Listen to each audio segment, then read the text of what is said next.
Good morning, you guys, and welcome to Homestead, Nicaragua, which is actually a beautiful little island on the lake of Cociboca here in Nicaragua. And today, we're actually at a dome house on a permaculture farm. So let's show you guys around.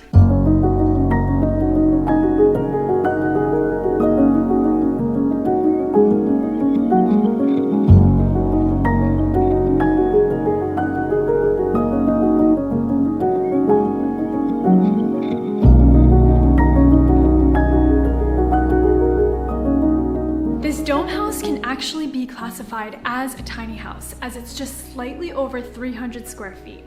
And the person that built this house is actually from New Jersey. And he decided to come to Nicaragua and buy this land because he wanted to build a homestead and experience living off the land. So he built this house in the center of the property to act as his own living quarters here on the homestead. Being a permaculture farm means being as least invasive as possible to the surrounding environment.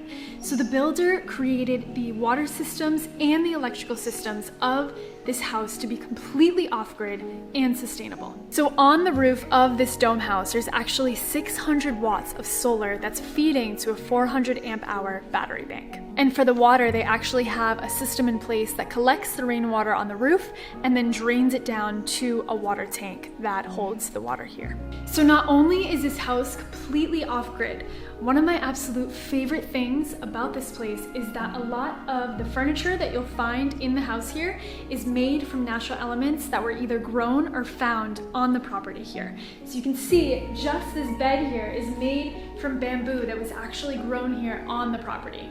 So if any of you guys know me at all, you'll know that I absolutely love a good library.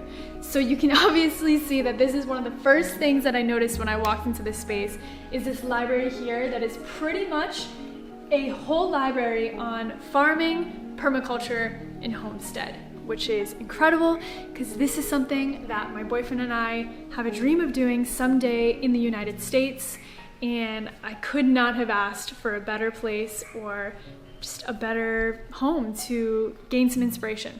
So this library is actually from the grandfather of the owner of this place, who was a World War II veteran. So I thought that was pretty cool.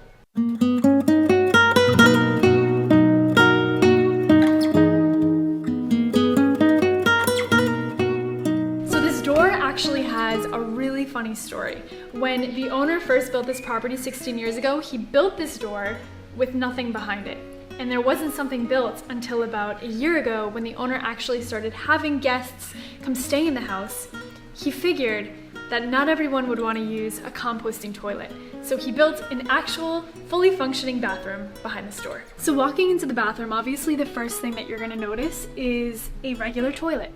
And no, this isn't the most environmentally friendly option, but the good news is that they installed a system in place called a biodigester, which is a way that they can manage the waste in the most environmentally friendly option available to them. When you step into the shower, it is pretty hard to believe that all of these vines and plants were just planted a little over a year ago, but that is how quickly things grow here in such a lush, rich climate. The beautiful thing about this shower is not only do you get the really nice privacy of this bamboo wall, but you also get the feel as if, because you are, in nature.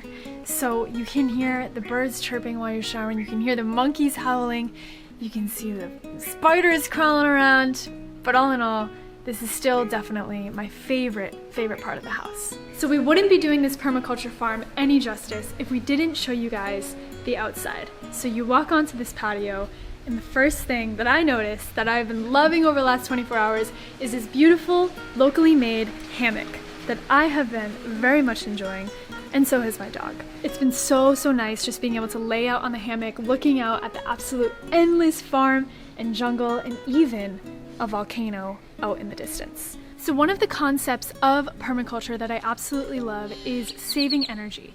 And not only in the energy you use with electricity or water, but even the energy you use within yourself in farming your land. So as you look over on the edge of this deck here, you'll see a whole lettuce and herb garden that is basically in reach, because these are the things that you're pretty much going to be using every single day. So the closer that you are to them, the least amount of energy you're going to use into walking there and harvesting them. So as you walk through the garden, you'll see over there what looks like a swimming pool. But it is not a swimming pool. It is actually where all of the water is stored on the property from the rainwater collection system. You may be wondering at this point, where is the kitchen? Where is all the food stored and prepped? And we wanted to save this part for last, because we feel like this kitchen truly tells the story of this homestead. So this was actually the first kitchen built on this homestead property. So you can see over here that he built a brick oven stove and a wood-fired grill that is actually also sourced from elements from this property. So this kitchen isn't actually used as often as it used to be, because now they need to accommodate more guests, as this farm has transitioned over to a permaculture community. So they built out a larger kitchen down there that has a refrigerator, a gas burner stove, and just larger space for people to be accommodated. So as we walk through this super lush jungle, you'll notice that every single crop and plant here holds some sort of purpose. So whether it be making some sort of fruit or herb, or even just supporting the ecosystem, there is not one plant here that goes to waste. Staying on and touring this permaculture farm has been such an incredible treat for us, because this is a replica of what my boyfriend and I want to someday create in the United States somewhere. So staying on this farm and seeing how everything works and how everything comes together, and seeing the absolute beautiful architecture of this place has been so incredible to witness and experience. So I hope you guys had fun coming along with us today. If you want any more information about this place, or maybe even possibly coming to stay on the property here, we'll put all of the information in the description below. So we love you guys, and we'll see you very soon. Adios.